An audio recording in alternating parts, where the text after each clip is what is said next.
మరిన్ని తెలుగు రాష్ట్రాల్లో దేవర్లను అతి ఘనంగా చేస్తారు. ఇది మీకు తెలుసా? రండి నేను చెప్తాను. దేవర్లను అతి ముఖ్యంగా అమ్మవార్లకు మాత్రమే చేస్తారు. దేవర్లను ప్రతి 12 సంవత్సరాలకు ఒకసారి చేస్తారు. ఎందుకంటే పూర్వం ఒకానొక సమయంలో అమ్మవారిని ఒక దున్నపోతు ప్రేమించి పెళ్లి చేసుకొని పిల్లల్ని కూడా కంటాడు.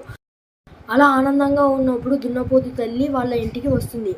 సర్లే అత్తగారే వచ్చారు కదా అని మొదటి రోజు కుడుములను చేసి పెడుతుంది.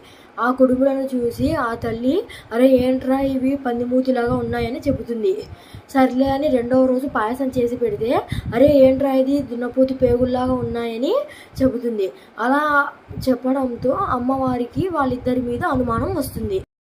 అలా అనుమానం వచ్చిన అమ్మవారు తన తండ్రి వద్దకు వెళ్ళి ఈ విషయం అంతా చెప్పగా, తన తండ్రి ఊర్లో వాళ్ళందరినీ విచారించి చివరిగా అమ్మవారి వద్దకు వచ్చి ఏమని చెబుతాడు అంటే, అమ్మ, ఈ దున్నపోతు నిన్ను మోసం చేసి పెళ్లి చేసుకున్నాడు. ఈ దున్నపోతు మన కులం వాడు కాదు అని చెప్పగా అమ్మవారికి భీకరమైన కోపం వచ్చి ఓ పెద్ద ఖడ్గం తీసుకొని ఆ దున్నపోతుని, దున్నపోతు తల్లిని, ఆ దున్నపోతు బిడ్డలని అందరిని నరికి శపిస్తుంది. ఏమని అంటే, ప్రతి సంవత్సరం నా భక్తులు నిన్ను నరికి నా ముందర పెట్టినప్పుడు నాకు చాలా ఆనందంగా ఉంటుంది.